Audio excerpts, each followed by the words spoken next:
Do you want more success, more growth, more results?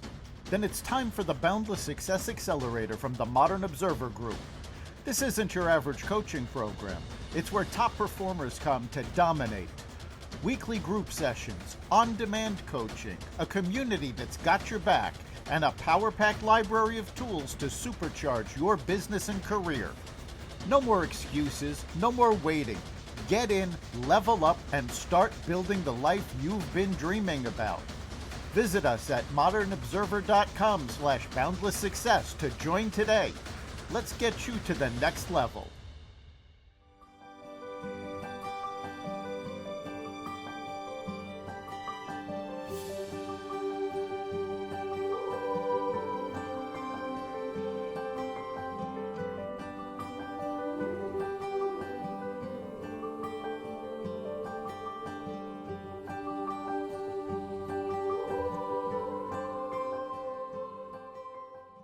We are lighting the candle, a world that works. Hello, everybody. I'm Bill Correll. I'm here with my partner in empowerment, Jan Jeremias.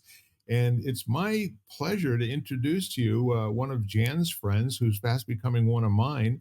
A perfect name for this show. His name is Seamus Power, who is also sitting in Dublin, Ireland right at the moment. And I'm sure that the whole world right now is looking for a little bit more empowerment, aren't they, Seamus? Absolutely, Bill. I'm delighted to be here as well. So thanks for having me, and thanks to Jan for making the introduction as well. So yeah, I mean that's one thing certainly that the world could do with, like personal empowerment and people operating from the power we all have within ourselves, that authentic power. So hopefully we can talk a bit about that, I guess. Absolutely.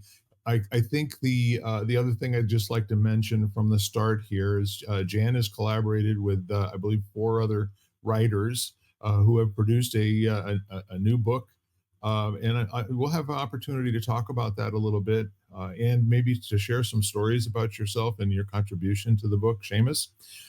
In the meantime, I would like to invite everybody who's listening right now to stop what you're doing for just a little bit of time and give us your undivided attention, because there may be something that's terribly useful here for you, or maybe it won't be useful at all, but I have a feeling you'll have a good time listening to us. So let's move on to what's the main thing for you right now, Seamus? Relationship with self and honoring yourself. I mean, that's it. I've come from a space where I didn't do that for a long time. And now I've come through personal experience to realize the simplicity, but the difficulty of honoring, truly honoring who you are. And that's my fuel. That's what keeps me going every day now, and keeps me refreshed and allows me to kind of experiencing the liberation of Yes. I'm good enough just as I am. I think there's a lot of space for that in the world, for people who are very harsh on themselves in a very difficult environment where we create and compare and create all sorts of barriers for ourselves through comparisons and through what I personally felt at a very young age of not being good enough. I hear that a lot from people, Seamus, and when we were talking off air, you thought it might have something to do with being the youngest of 7. Well, I was the oldest of 6, and Okay. I was not spared. Okay, I think what happens in life is that everybody gets an opportunity to fail, and what typically happens is they don't develop a great relationship with failure, realizing that the failure is actually the dues for success. And there is no way to get to success until you've failed enough times and have that feeling in the pit of your stomach. I like to call that fire in the belly, that you are enough, and all you need to do is to show up in life and be competent. Yeah, and that whole idea of that word failure as well. Even labeling something as failure, you know what I mean? Yes. It kind of sets the tone for this is something to be avoided, something not to embrace. You know what I mean? If we could call failure success, it would be fantastic. Yeah. Yeah, and the neat part of it is that the people who have learned early on that getting things wrong is where the Mm, learning takes place, and getting things right is pretty much the booby prize, because there's no change made to you. There's nothing to yeah. learn. There's nothing to, to add to your body of knowledge.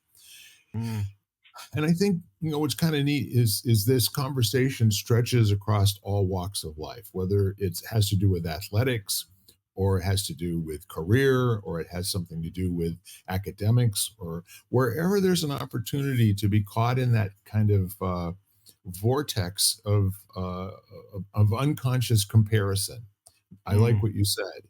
And we come by that honestly in our cultures. And your culture and my culture is very similar compared to some other cultures around the world. Oh yeah, I mean even the study I've done, like I studied, like I started my career with IT, but like during the study and during like personal experience journey, but this whole idea of culture differences, and again I came across this. I was in a global role in the IT company I worked with, and the comparisons between the Asian culture of family and community, and the Western idea of individualistic kind of competitive culture, like it, it's so harsh, the way that individualistic culture can kind of lead a person to lose themselves, basically, because you're spending so much time in the competitive world of being someone else. Yes. You don't have the nurturing experience in the Asian cultures of the family, which is very important to what's going on in your life. You know what I mean? And I think that's a key learning, I think, is how we learn from the Asian cultures of, having a solid connection to loved ones around us, beginning with family, but to everyone that we engage with outside that, as a foundation for how we show up for ourselves, and how we value ourselves, and how out of that valuing we value others, and learn to kind of respect others the same as we would respect ourselves. And when we're not respecting ourselves, I think it's very difficult to respect others as well, because you're in this external world of comparison, rather than coming from that place of honoring that comes only really authentically when you allow yourself. And that's my own personal experience of the power of honoring yourself. It's a game changer, really, because you leave that world of comparison and you come back to that world of love, I suppose, which is really, a foundational force that, it's uncomparable, really, I think, I love what you just did there. You completely identified and outlined a formula that you've come across that seems to make sense to you. I could actually see you in the air between us creating the bullet points: step one, step two, step three, step four. And what I really appreciate and liked about what you had to say was the involvement of yourself. Mm. And also, I took from it like an inference that yourself was probably one of the hardest things to learn, or to get to be comfortable with, in order for you to kind of move along in that process, to be where you're at a stage where you can exhale and you can say, yes, I am enough. Yeah, yeah, I know. And it's amazing because it kind of comes back to, like, there's a beautiful book from Bruce Lipton called The Biology of Belief, which kind of is one of my favorite books. And it was a key trigger point for me on my journey from IT into psychology. And one of the key words he talked about was environment. And he was a cell biologist, and it was clear to him, the environment is everything. And Yeah. again, I was in a beautiful family environment, so again, I had all the nourishment there I needed. But it's funny how still from that environment, with the environment within myself, somehow wasn't being nourished, and it had a big impact in the way I was not honoring myself, despite the fact that the petri dish around me, let's say, was full of love and full of joy most of the time. But it's the funny thing that even a small thing like a sibling maybe telling me you're stupid lands, and that, it's an amazing, despite all the positive impacts of the environment that I was in, it just takes a small throwaway comment once or twice to actually label you as, not being good enough, or being stupid, or whatever. And,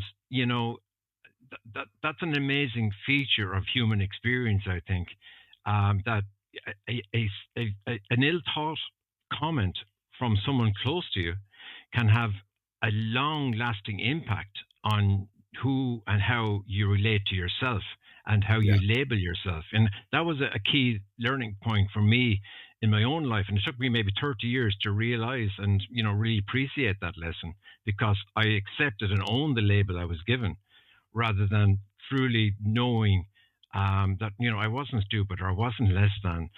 And this is what's come through, working with Jan, writing with Jan, having many conversations with Jan around you getting to the point where, yeah, do you know what? You can make sense of something you couldn't make sense of before. Makes all the sense in the world. And Jan, as your name was invoked 3 times in a single sentence, I think it's now your turn to maybe do a little bit of an introduction. Like, how did you meet Seamus? What was it that attracted the two of you together? Because you meet lots of people. Some stick around and some don't.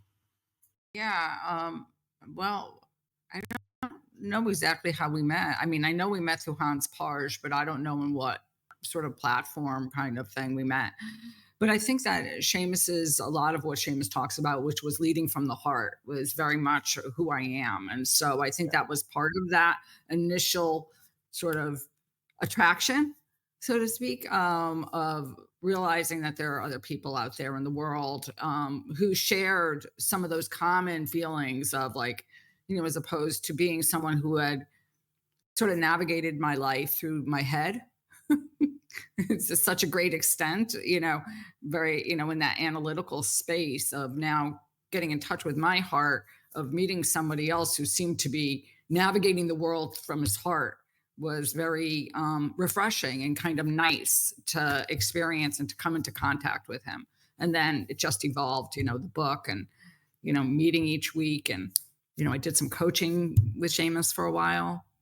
And that was truly an unbelievable experience. And so, but a few things as Seamus and you were speaking that I think one of the things is in the last kind of thing was about shame was those beliefs we take on, is like we take them on and we wear them as like, it's like we put on clothing that's not really ours, and we kind of wear that clothing. And then when he was talking about was this idea of all of a sudden you get to a certain point and maybe it's a certain age or maybe something happens when you start to question those things. You're like, you own them and you're like, well, why do I actually wear that? Mm. And it's all of a sudden, maybe through conversations and through listening to things or reading things or whatever avenue you get insight from or different ideas from, all of a sudden you sit there and you think to yourself, like, why do I believe that? Or what is that about? And all of a sudden you start to ask these questions and realize that, and sometimes you're like, well, I don't really know why I took that on. Like, I have no idea. And that really doesn't make any sense, but it's starting to question and really tweak out what is, how have I been navigating my life and what are like, how and why do I believe this about myself? Yeah, it's a lot about using the wrong map. And quite frankly, the people that are giving you the instructions about the map are the last thing on their mind is you. Mm. They're really, I mean, coming from a family with 6 kids, there was a lot of competition for parents' time and attention. And some people did it through excellence. Some did it through acting out. And then some did it by being really quiet and reserved to themselves. In our family, our baby sister was spoiled rotten, Seamus. So I really feel badly that you didn't have that experience. Although I think if you were to ask your older siblings, that some of them would tell you that you had it much better than they did, especially the older ones. Yeah, no doubt about that. Yeah, I mean, I'm still at 59 years of age called a pet still, Yeah. So I am the special one in my family, according to the perspective of other people in my family. But yeah, I get that completely, And Yeah. and I'm the youngest and the only girl, so I get it. Yeah. So but still, we all have the way we navigate the world and the way, like you said, those comments that come, whether it be in school from other kids or siblings, that we kind of own, and, I was a really overweight young person. And And so, I mean, I still can hear my brothers calling me, fat and, all these Mm, nicknames and stuff, which I still, and now I'm probably, probably weigh the same weight I now do as an adult as a kid, but I did as a kid. But still, those labels, they kind of like every now and then in my head, I'll be like, when they kind of pop in and we take them on. But I think what you mentioned there, what was coming to mind as you were speaking about the power of beliefs, John, brought me back to Lipton again, and Mhm. why Lipton has played such a big part in my life, because he challenged the dogma of the beliefs, and he kind of invited me to and he did this through personal experience. He challenged the dogma of the medical education system around like the genetics are decide and define who you are. And he challenged that and said, no, it's not. It's how you what your beliefs are plays such a huge role in you becoming the person you truly are. And these labels and how we come to believe what we're told when we're young children by influential people in the environment around us, those beliefs, you touched on it there, I think, and it's fundamental. It comes up in the book as well. It is that it's a major breakthrough when you feel you can actually open to challenging the beliefs that you felt are could not be challenged. I felt I couldn't challenge that I'm less than or I'm not good enough. But when I actually began through Lipton to challenge the dogma and the strength of that belief, that's a game changer, basically. You know what I mean? And I think that is an expression and an example of the power of beliefs. And beliefs, that's the negative power of beliefs, like how beliefs can be so restrictive. But then there's the other side of that, the other side of the kind of beliefs. When you go in and allow yourself and create your own authentic beliefs from the inside as an antidote to kind of the beliefs that were labels that you kind of own and associated with the thoughts and opinions and perspectives of others. I think that then switches the power of beliefs back into when you can actually begin to honor yourself and believe and understand and know, and take on an alternative set of beliefs that are more aligned with you and what your true spirit is and your true value. And when you're operating from that space, that is my personal experience of shifting from a place of owning beliefs that are not yours to actually operating from a space of owning beliefs that are completely yours. And it is a game changer, Mhm. I think the other thing that happens is sometimes reframing that, whatever that belief was. Like for me, I was always told I was too sensitive. Uh, you Mm, know, and then all of a sudden shifting and realizing that that sensitivity allowed me in a lot of ways to navigate, like to be the kind of person I am, which is, like that very caring, very concerned type of person came from that. And so it mm, really wasn't, it was when it was delivered, it wasn't delivered in a kind and kind of this is a strength kind of way. But I've realized that, you know, I'm really happy I'm sensitive, like yeah, it's like yeah. a real strength that I have. So it's sometimes doing that is kind of looking at the delivery. Like I don't really think it wasn't at all meant to be kind when they told me that. But I've really taken it on as being something that I really value about myself. Mm, What's interesting to me, hearing both of you, um, I'm hearing that after transformation, it's almost impossible to remember what it was like before. And I want to submit to you that there was a period of your life where these were undistinguished parts of who you knew you were. They were not beliefs, they were not identifiable as a thing. It's just like how it is in the world. And when you get to the point later on, and it sounds like the light came on for you, Seamus, when you read this work and basically said, do you realize that some of the things that you've been saying about yourself in those 80,000 thoughts a day, they're neither true nor are they correct? And here's your mm, opportunity to examine them. And once you're awakened, to that opportunity to distinguish the undistinguishable prior to that, mm, now you have access to, well, look, we can set that one aside and test it. Am I stupid? Well, let me see. I've got a pretty darn good job. People tend to go along with what I tell them is a good idea, and then they execute on it and make it happen better than my dreams. Mm, All mm, those things where all those sentences that have been placed there indiscriminately and uncaringly by other people who are so-called friends and loved ones. mm, And for the most part, all they're trying to do is to manipulate and dominate you in a moment. It's not about changing your mind about yourself or creating a substandard human being that will go through life going, I will never be a winner. I am just not that guy. It's more about gaslighting you in a moment to get a piece of candy, or to convince you that when they have 10 cents and you have $1.10, if you put it together and split it, it's a good deal for you. Okay. yes. So what it all comes down to is that at some point, I call it the age of awareness and awakening, and that's caused very different ways by many different people. And for me, I went to this thing called the Landmark Forum, where I Mm, really had an opportunity to be quiet for a little while and listen to myself listen, which is really, there's a technique that goes on there. When you hear your thoughts, the ones while you're busy doing something really important and it's distracting you with something that has nothing to do with that at all, you can then have a conversation with that thought and you can say, I got it.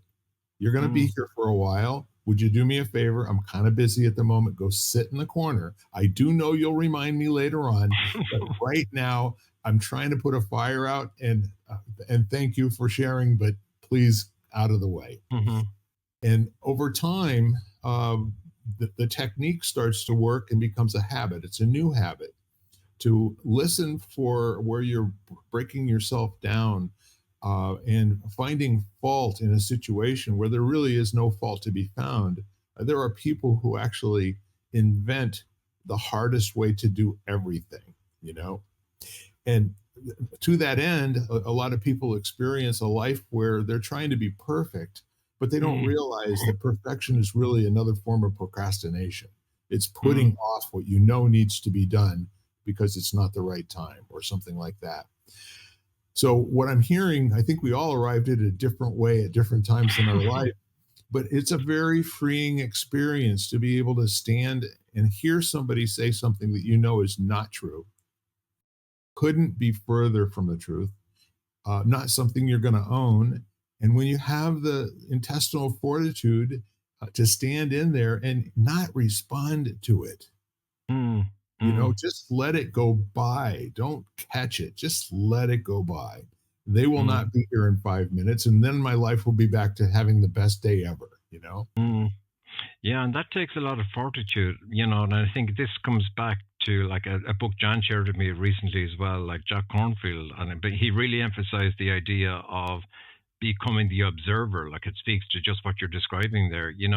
I've been able to stand back, and identity is another word that comes up. I think for me, I had been thinking about, but came up in that book as well, like the wise heart.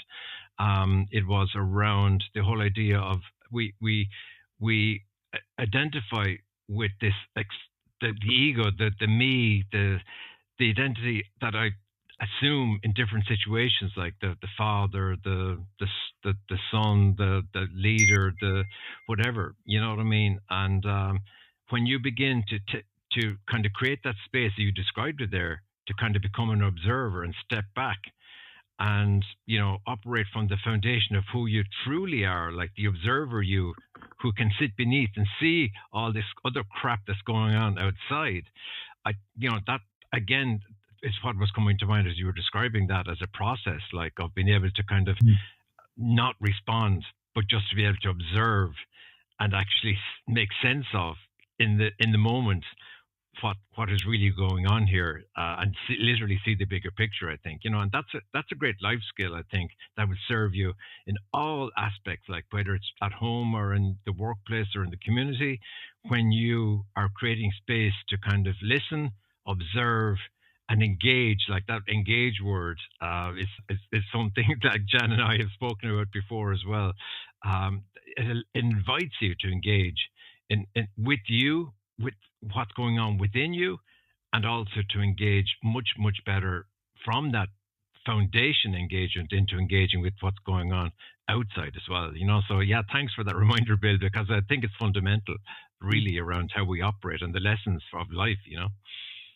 I think the neat part of choosing a stoic life is that you can basically say I'm built not like a circle, or I'm not built like a sphere that I can be pushed around and I have to be at the mercy of everyone else. I don't even need to be a cube where, with some effort, they can tip me over. I can actually be a pyramid where 95% of my balance and my weight is on the ground, and I'm centered. And if that's how you live your life and conduct yourself, you find a lot more things funny than you used to. They're a little more humorous, and in some cases hilarious. And it's kind of an interesting thing to be in the middle of people yelling at each other, and all of a sudden you can't hold the laughter back anymore because it's so absurd. Well, and maybe those people are not other people, but they're yourself. And that's what Right. I find. It's like that, where all of a sudden I'll have a thought and I'll be like, really, you're back again? Like, it's almost like this. And then to actually, Seamus's words, to observe, like, how often, or your too, Bill, how often my mind goes to that place. And then the question is that, how do I recognize, or not force that stuff away, but either say, not now, I'm thinking about this, and right now you're clouding my concentration, or you're distracting me from what's really important here. Yeah. And how often do I attach to those thoughts and get pulled down the rabbit hole, so to speak? And for me, one of the most critical things is um, not beating yourself up when you do get attached to it. Like, Yeah. that's been a huge practice, because it's almost like, I think we feel like it needs to be absolute. Like, we're never supposed to have that thought again. And that just doesn't happen. Like, they creep in and different circumstances and different times in your life. All of a sudden it'll creep in, Yeah. and you'll be like, okay. And to realize that it's not a major catastrophe if it does, it's not following the trail that it leads you on, is really, that's to me where the fortitude comes in. Yeah. It's like this, the strength to sit there and say, okay, well, you're not true, or to question at that point, but not to get pulled in to a deep dark hole again. If you stop and think about it, the deck is stacked against us before we're born. So if you're born Jewish, there's a heritage of guilt that is just like what you breathe, and if you're born Catholic, of course there's the original sin, which no matter what you do for the entirety of your 70 or 80 years on earth, you get up, you do the same thing every day, and then you die. Or if you're Episcopalian, it's a third less guilt, okay? But it's still there. And I have to say that with that as a cultural background that most people are raised into in our neck of the woods, if you will, that's something that's how it is. That your heritage is that somebody died on a cross for you, or didn't die on a cross for you because he wasn't really whatever. But the point is that whatever has happened to you when you didn't deserve it, you now have so much more than anyone else in the world. I can still remember my mother saying at breakfast, I did not like cream of wheat. I really didn't like it. And my mother would say, children in Biafra are starving. And I would say, give me their address. I will send this to them. And so guilt was a big part of the conversation at our home. I think that was part of how she kept six kids, being so young, and didn't graduate from high school by the time she had me. And it kind of got away from her. So she had to use other tactics. And unfortunately, through the rest of her life, she didn't outgrow those tactics. She just became somebody who was a master manipulator, that people actually in her presence were afraid to say anything to her about it, but they were unkind to her when they were beyond, earshot. Uh, Mm. and in that way, what she was getting from it is she had she's passed as of 13 years ago. She had a following of people that would show up for her in the world, in anticipation of something really, really great that they all shared that was true. That if my mom was speaking, this is what they would get out of it. And then Mm. they would endure an hour and 45 minutes of her just going on and on and on. And at the end of that, they would all kind of say to each other, yeah, that was kind of what we've seen the last 30 or 40 times. And not one of them said, I can't wait to do it again. But there was like a peer pressure, for them Mm. to continually show up and kind of stoke her fire. What I'm saying to you is that at the end, um, when she passed, she had a room full of people, relatives, friends. There were almost 30 of us in hospice at the hospital Mm. when she finally cashed out, as we used to call it. Mm. Uh, and at that moment, we were all there consoling each other as much as we were consoling her. But each one of us had had our opportunity to not be good enough, to needing her more than she needed us, and all of these other things that were constructs of conversation that really didn't actually, exist. Mm. And had she ever listened to Wayne Dyer when she was in her 20s instead of in her 60s, her life would have been amazingly different. You know what I mean? She was really starting to get it, Mm. when the clock ran out. And that's what I choose to remember, not the previous 45 or 50 years where things didn't work and there was always siblings that were being pitted against each other and who made the most money and the huh. Mm. And when it really got real during the last 3 or 4 months of her life, and my brother and I were there with her every single day. My wife was there. Dave's wife was with her too. Um, we really got to see what kind of a human being she was in the darkest hours, in a lot of pain. And you Mm. know what I found there, Seamus, was something quite beautiful. I want to Mm. say that what you're talking about, she finally realized with the last 3 months of her life, she actually was enough. Yeah. Yeah. You know, it Which is took her to fantastic. get. Yeah, I mean, it's a pity it took so long, but it's fantastic that you got there. Like I was on the way to getting there. Like, yeah, fantastic. Like, yeah. Amen, brother. And I Mm. think if anyone had ever had the chutzpah or the intestinal fortitude or the backbone to just stand in her face and say, what you're Mm. doing makes absolutely no sense, and people Mm. don't have the guts to tell you. Mm. It wouldn't have been a pleasant conversation to begin with, but sooner or later, maybe she'd have had 15 or 20 years. But you know what? Many people go their entire lifetime and do not get Mm. to experience what you've shared, Seamus. Yeah. They Yeah. never get to that place where their head is clear and they do know, beyond any certainty of or any modicum of doubt that they are enough. Mm, exactly. And that's the primary motivation. I think that's the reason, the common theme, I think, for all of us who've written the book, Simply Becoming, is around the idea of this gift of allowing yourself to be yourself Yeah. and to challenge the narrative, that you've told yourself, like we've talked about earlier, the beliefs that are so powerful that you feel they're true and there's nothing that's untrue or nothing beneath those. Like this is me, this is how I am, this is my life, and this is my lot.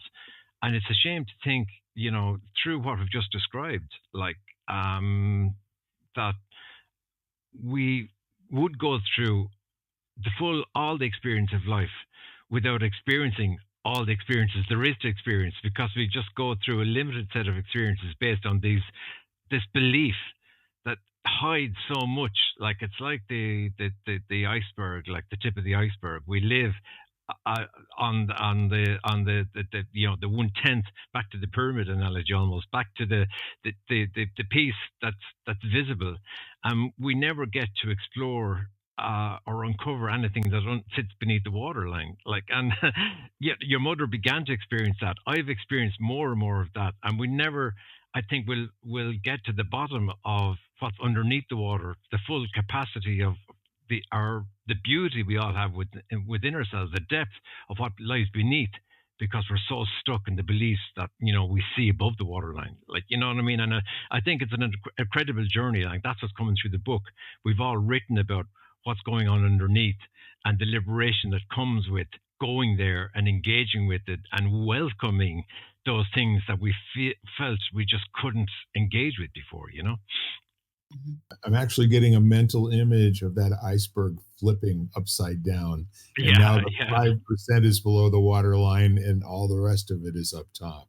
Yeah, that's what the beauty is. Like, and it's Yeah. funny we talk about pyramid as well, because that goes back to a kind of another analogy, like around the groundedness of the bottom of the pyramid. Like, there's no tipping over a pyramid as you described earlier. And that is kind of the essence of our being, basically, that we kind of that we don't honor, because we're so busy at the top of the pyramid, at the identity and of the transient identities that go on at the top there. The ego is only a small part of the top of the pyramid, but the beauty we have as individuals is buried deep within us and ground us in our core essence, basically at the bottom of the pyramid. And yet we live a lot of our lives trapped by the superficial, limited ego at the top of the pyramid. Like, and it's a lovely reminder again of observing, of I'm living, these identities feel so real. I'm the father, like, this is how I must act in this situation as the father, as the leader, particularly in business as the leader. I've got to get the plan done. I've got to do this. I've got to do that. And the ego is in total command, and with a total disconnect from, our true essence of who we truly are at the bottom of the pyramid. Lovely.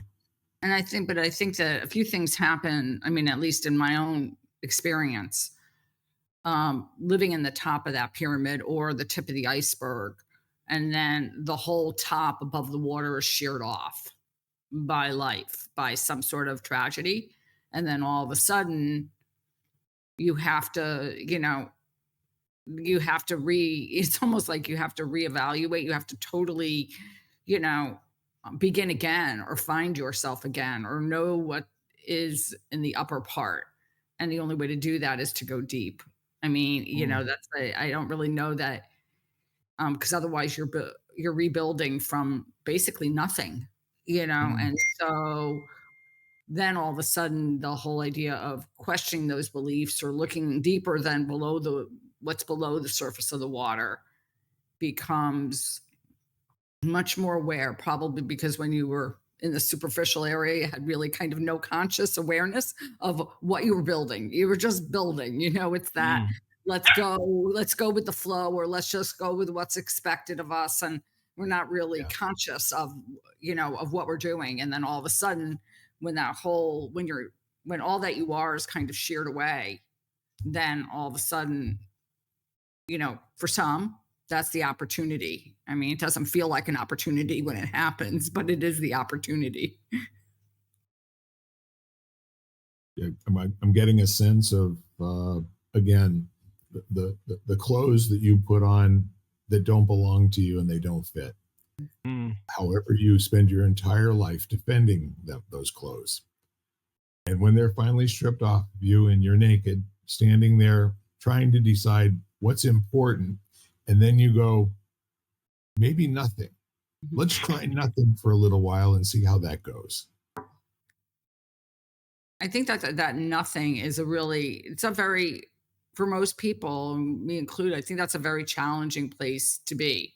It Mhm. feels very, well, one is you feel very vulnerable. And just like if you use the clothing analogy, you feel very exposed. Yeah. And then all of a sudden it's like, okay. And as you try things on and certain things fit, I mean, that kind of reminds me of, I years ago I went to a factory in the Berkshires, and they take remnants they get people and they create clothing out of the remnants. I mean, they're spectacular, but it's having like a plaid patch of something with knit of something else with, I mean, and they're beautiful, but they're all very like, and they're kind of stitched together very oddly and everything. And they make different things. They make clothing, they make sweat, but they make a lot of other stuff too. But it reminds me of that. It's kind of like you try on a piece of clothing and you're like, okay, this fits. And then it doesn't matter whether it matches with this other piece of clothing or not. If you try that on and that fits, maybe you add it in. Just like, so it becomes this kind of customized suit that you can wear that maybe is a series of mismatched, looks like a mishmash, but and it's back to what, and I think it's back to feeling like, and what's you, and honoring like that feeling. So rather than living at the top of the pyramid, you're coming back to a place that you create space to allow yourself to not process the head information like the data of the external comparisons, but you're coming into accessing. This is what Susan David often speaks about, is awareness and noticing, and and noticing what you're feeling and getting curious with where is that feeling coming from. Because before you would have just dismissed it maybe, but with observing, you're actually beginning to observe. I'm noticing that I'm feeling happy. I'm noticing that I'm feeling frustrated. I'm noticing that I'm feeling whatever. And that creates a beautiful space of honoring. And that's my own personal experience. And Susan David talks about this a lot around that term, I am noticing that I am something, rather than I am sad, I am frustrated, I am angry, which and that simple phrase of separating yourself from the emotion, I am noticing that I am X, Y, or Z. It's such a powerful process, because it allows you to become the observer rather than being caught in the midst of whatever is going on. And it kind of reminds me, and what you mentioned there as well reminds me of that podcast you shared with me last week with Tara Brack and the one you feed. It's that question about what really matters, and kind of when you're out at the top of the pyramid, and when you're in this space of coming back into asking a question like, what really matters?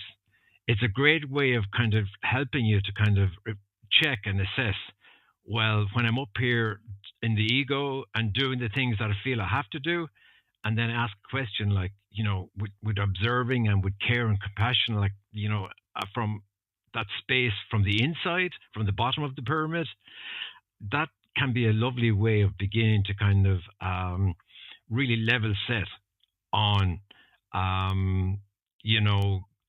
the superficial nature of how really important is being at the top of the pyramid, being right and getting all these things done, versus the opposite end, the bottom of the pyramid, where I feel connected and at ease, and I feel,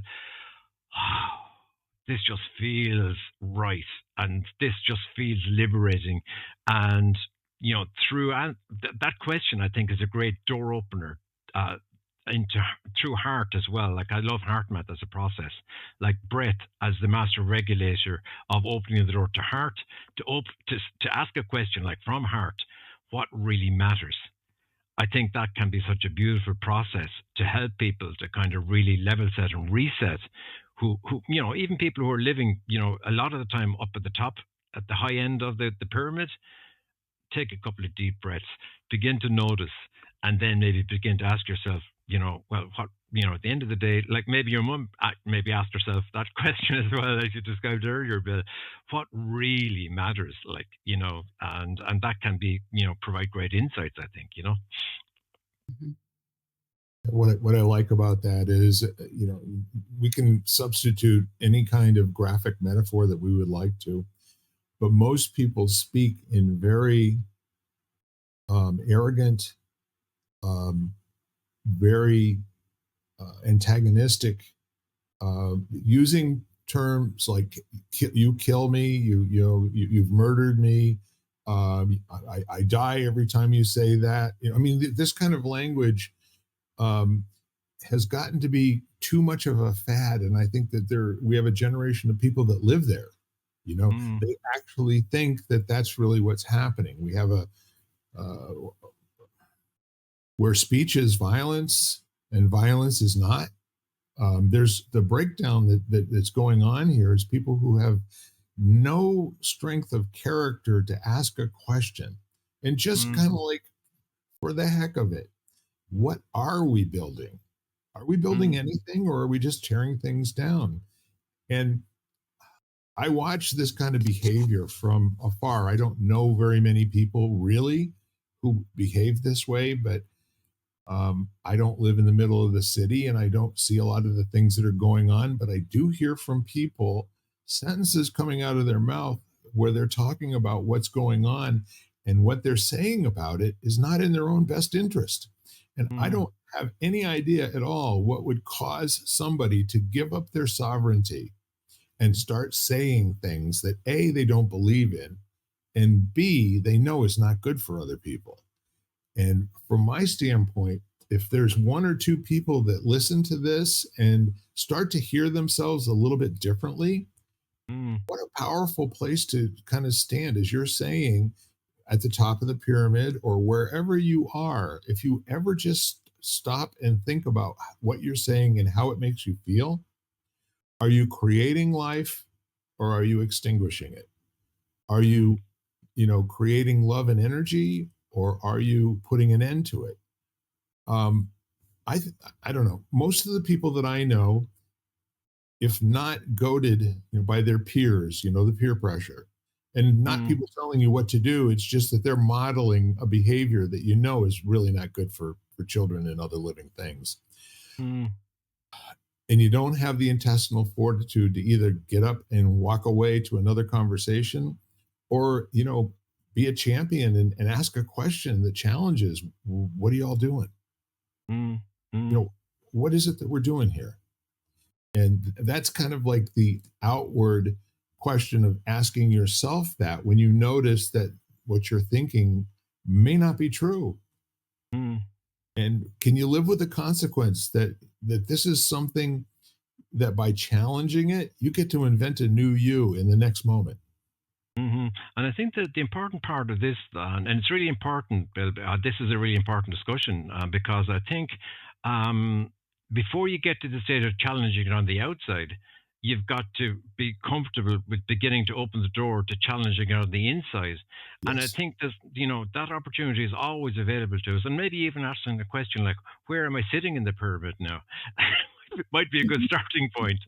And Right. then, when you begin to process that yourself or just assess within yourself without ever kind of going outside yourself, Right. kind of ask this probing question and ask yourself, what really matters to me? Like, really matters to me. When I allow myself to be honest with myself, once I kind of notice where I am within the pyramid and then be open to asking, like, well, what, in my own space, authentically now, where am I within myself? What really matters to me? And then, once you begin to process that, you're opening a door then maybe eventually, slowly but surely, to be able to actually have the courage. This is the word that comes up often over the past year with some of the work and groups that we've been in as well. The courage to actually even dip your toe outside yourself from the basis of asking those questions inside, then to be able to actually act on that in the outside world in a situation that you felt you couldn't have asked the question, the important question that should be asked, but you simply feel you can't. Like maybe like the engagement with your mum, like in the past, like Yes. you just there wasn't just didn't feel like there was the right time to ask the question. But I think that's what's coming to mind as you describe that process, like of building the foundation within ourselves, so we can ask and engage in the difficult conversations outside ourselves in very small micro steps. Like ask a small little challenging question first and then see how that goes. And then ask a little bigger one and then a bigger one. And then suddenly you're feeling the liberation of being able to ask and engage and share and honor your perspective and challenge another person's perspective without in a very respectful way, that you're respecting yourself and your own opinion and you're respecting the opinion of another person. And that's where dialogue emerges, which Otto Scharmer often talks about in Theory U as well. One of the things I love about what you've said and like piecing different parts of the conversation together, the notion of separating your ego or your identity or anyone's identity, because anything you think of somebody else isn't true. All Mm. it is an assessment and a judgment that you've come up with. And if you could actually just start asking questions a little bit differently instead of like, what's wrong with you? Yeah. And then maybe get into it a little bit more and just like, so let me just check in with you for a moment. It seems like there's a feeling here or a seeming that what you're doing is helpful. And I have to report to you that I'm not experiencing that. Nothing to do with you, but how it's being done might be something we could talk about. Do you think? Mm. Yeah, it's about how I'm feeling. This is how I'm feeling from what you've shared with me, rather than pointing the finger of blame back. You caused this, and I Yes, think that's what you're talking about. Yeah, exactly. exactly. So the whole the culture of gaslighting of all of those words that have nothing to do with what's good for the world and are about foisting a group think opinion on many people at the same time, causing people to be fearful of speaking out. Mm. uh, I don't know if I'm at the point in my life where I will judge whether or not I can even get anybody's attention for a minute or two, or if I'm going to be wasting my breath by saying anything to them. Oftentimes, I'll just give a little salute and say, "Well, let's see you around." Mm. Mm. I think in conjunction with the group overthink is I think that people are overstimulated and um, information bombarded. So I think that the combination of messaging all the time, like there is no, when Seamus and I talk about there is no downtime and no quiet space. Yes. There is constant information coming at us in some way or another all the time now. There's no space unless you intentionally decide that you're going to take space or Mm. take time. And so I think the combination of sort of like that group, because it's a group message. It's basically a group message that's being like put out all the time. And people are just information, like they are almost like, I talk to people all the time. And it's almost like this idea like I'm too full at this point. Like I'm so full. And people need to like, I think you need to, it's really that step back Mm. and getting away from that, whatever, getting outside in nature, whatever way you do it. I don't care. There are different avenues to do it, but I think you need to step back because I don't think you start to ask those questions when the volume is too loud. It gets drowned out. Mm. Or when the foundation isn't strong enough as well. And Oh, I think that's where the courage comes from, like the noise and the lack of kind of sure-footedness within yourself. And I think when you combine those, then you have a lot more, back to that word, clarity. Now I'm ready to honor my perspective and not doubt. This is where I came from in my early years. We talk going back to right at the beginning of our conversation today, is doubt and lack of confidence and lack of feeling that I'm worthy. But when you turn this full 180 around, then you begin to see, do you know what? My perspective is a gift to the other person. My perspective matters because when I share and have the courage to share what I really think, what really matters to me, this is a gift to the other person. They can take it or not, but I have an obligation to share my perspective, and that's what's been a game changer for me. From the Yeah. person that would never share or would think that their opinion doesn't matter, to actually, do you know what? I have to share. It's an obligation for me to share what I care about. And then the other person can decide or choose, back to that lovely word choice, whether they're going to be ready to listen, to engage, to allow the gift to nurture the dialogue that will emerge when both people are sharing authentically, listening authentically, and then allowing each other's conversation or each other's perspective to nourish the other and nourish the outcome of what would never have emerged if it didn't have the courage to share in the first place. Well, what you get is rather than two jukeboxes playing songs at each other, you actually get a co-creation that's Mm, yeah, new. yeah.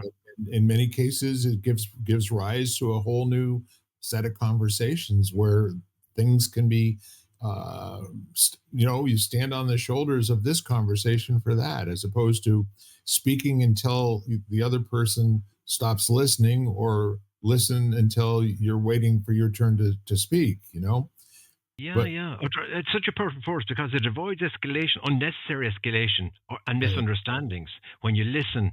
And then, how often have you been in conversations where you've misunderstood, and then the conversation just gets lost because you get derailed by an argument out of a misunderstanding. But when you're creating the space to allow the dialogue to emerge, like I completely agree with just what you shared. Like that's when the beauty emerges. Like solutions will emerge that would have never emerged when you're not creating that space. Yeah. There's this also a set of I think pretty good, what I call crutch sentences in that type of a situation, where you might be able to build an opportunity to talk about something. Like, for instance, one of the questions would be to have in your quiver is, let's see if there's anything at all we can agree on. Mhm. Let's back it up and see if there's something here, in this domain of conversation that you and I can agree on. Mm, Is that possible? mm, So when you can get to the point where you can separate what a person is saying from your perception of who they are, you have a whole new way to experience them. You have a whole new way to engage them, so that you're actually building a fire escape. And in a fight, the building's on fire and everybody wants to get out, but they're clawing each other to get to the closest window so they can jump. And in many mm, cases, it doesn't turn out well. And mm, actually, But in I, some families, people stop talking to each other for years and years and years over a failed conversation. mm, but I think the other thing that has to happen, and maybe I missed this and what you just said, Bill, is that I think there has to be an understanding of where that person is coming from. If we can, Yeah. there has to be some element of on your part, and then like, the reason I say that is because I think it brings in that element of compassion and understanding, which I think is required.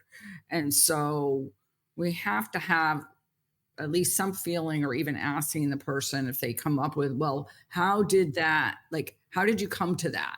Like, why do you believe that? Like, those types of questions, because I think that part of that misunderstanding comes from the fact that we don't really understand where they're coming from. And so all of a sudden we're making judgments, let's say, quote unquote, mm, judgments on what they're saying, without truly understanding where that originated from. With the fact that, like when somebody talks about, like, well, subways are unsafe. Well, I took subways for 30 years and they were fine, from me. But what's that being based of? Are they basing it on what they read? Are they basing it on a personal experience of some encounter that they had on the subway years ago? And so is getting more clarity as to where they're coming from when they say something and they Yes. mm, make a blanket statement. And then all of a sudden there is more room and more space. Well, I can understand that you had that experience, and that's right.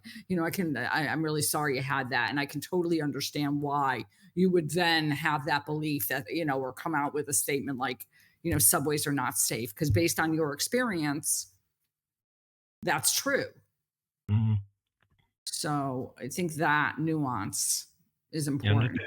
exactly. It's creating space, I think, from observing. Again, back to some of the key themes you've talked about. Like when you're creating that space, you're creating space for perspective, another person's experience and perspective you don't necessarily agree with, but that you would have shut down before. But now Right. you're creating the space to actually allow them to share why they have that perspective or that thought. And then that's where, the dialogue can emerge that wouldn't have emerged before because you have shut them down and said, no, I don't agree, you're wrong. And then no, I'm right. And again, when you are allowing them to kind of expand upon why they believe that, okay, I can see now why that, why now my perspective. has grown out of your experience. I can see now a different perspective that I simply couldn't see before, and that's a beautiful place that goes back to the power of dialogue and creativity and solutions that emerge that would never have emerged if we weren't creating that space to honor another person's experience and perspective. So again, it's amazing what can happen out of that space where there's mutual listening and mutual respect, even for perspectives that you don't initially agree with, but then through dialogue you can make better sense of, I suppose. Yeah. Yeah, I feel like we are just dipping our big toe into this conversation. And just like that, another hour of our life has evaporated into, well, hopefully into an area where it makes a difference for some people in terms of accessing empowerment or creating it in their own lives and sharing it with each other. And that's really where transformation comes in. If you have a situation as we're discussing and people are not agreeing with each other, how do you cause that to go from discord, distrust, and distaste to everyone is listening, Mm, everyone is expressing, everyone is valuable? mm, And what does the world look like, from that vantage point? Interesting perspective. What I really appreciate that you shared today, from your book, um, I'm Becoming. Is that the name of the book? Simply Becoming. Simply Becoming. Okay, simply. That's a good place to start. I have a feeling that if you were to take a poll, you'd find a lot more people who were suffering under the not good enough rap for a good portion of their life, if not still there. Oh yeah. Mm. And what I really appreciate that you're sharing, and I'll just share one more technique that a man who I interviewed for Simple Questions for 100 People yesterday. His name is Joel Hoke, and he's a multi business owner, very interesting human being. He was born in Argentina. He was raised on a kibbutz for about 16 years in Israel, and then he came to the United States. And what he finally decided at some point was he needed to have an opportunity to just turn everything off for 1 hour a day with Mm. everything that was going on in his life and all the people that were counting on him for leadership, et cetera, et cetera. He scheduled the same hour every single day, turned everything off, took no calls, took no interruptions. And that hour was where he reconstituted himself and made himself whole to be able to go back to the rest of the day and take on whatever came. Wonderful. Yeah. And I think, if you and I adopted the same kind of sovereign care for ourselves and just create this opportunity, not to put more in, but to let some out, and just give yourself that opportunity to recreate, reconstitute, and rededicate. So, Yeah. Amen. Yeah. so any kind of wrap up thoughts that you may have, Seamus? For me, I suppose my primary motivation now is to encourage everyone I know to challenge the dogma. Go back to Lipton, challenge the dogma of your beliefs. No matter how strong a belief is or how strong a perspective is, create space to notice what's going on within yourself and to check the veracity of those beliefs that come from the head primarily, maybe, and get into the heart and use, like you just described, make some space, deliberately, intentionally create some space just to feel and notice what's going on in the lower part of your body and what's going on underneath the waterline. That's my invitation, and that's the core invitation in the book as well, is to create space to notice and honor and experience what happens out of that simple practice, I guess. It's just perfect. Jan, how about you? Yeah, I'm complete. I always love these conversations. just always feel so complete afterwards. And they're always such great reminders because no matter where we are, Yeah. it is a lifelong journey, all these things. And so, on Friday, on my audio event, and Seamus is always on, and we love having him because he always has such valuable things to share. It was about remembering, about the fact that, a lot of it is that we forget, and so we have to be reminded, and that's our experiences in life. They are there to remind us, even if we don't want the reminders. Mhm. Yes. When we get to a certain place in life, we learn to take our medicine and smile about it, right? Right. And we just have to, it's like, okay, thank you for the reminder. Well, I completely appreciate both of you, and thank you for being on our podcast, Seamus. Jan, thank you for always introducing me to amazing human beings from all over the world. And I think where Seamus is in Ireland, there are some folks over there that can probably use your thinking in a very powerful way. Yeah, I'm delighted, and thank you so much for having me on. And thank you, John, for again making the introduction. And yeah, more than happy. And if people want to connect with me, I'm on LinkedIn, so just look up Seamus Power, Powering Health, and they'll find me there if they want to connect. Perfect. Simply Becoming. Try it out. It's a pretty easy read, as a matter of fact. It's a lovely read. Would you like to make our invitation for this week? Oh, sure. So as always, we always close with just think about your contact list. So we'll go a little tech today. Think about your contact list and think about if there's anybody in there that you can reach out to just let them know that they matter and that you're really happy that they're in your life and that you appreciate them. Absolutely fantastic. Ladies and gentlemen, we are lighting the candle, a world that works. I'm Bill Correll with my partner in empowerment, Jan Jeremias, and our new friend, older friend for Jan, but Seamus Power. And thank you for sharing yourselves today, folks. Thank you, guys. Thank you. You're welcome. Bye-bye for now. You've been listening to Lighting the Candle, a world that works, part of the Xvadio podcast network. You can catch every episode of Lighting the Candle, as well as the rest of the network, at xvadio.com, the Apple Podcasts app, YouTube, Spotify, iHeartRadio, Audible, Amazon Music, and wherever you find podcasts.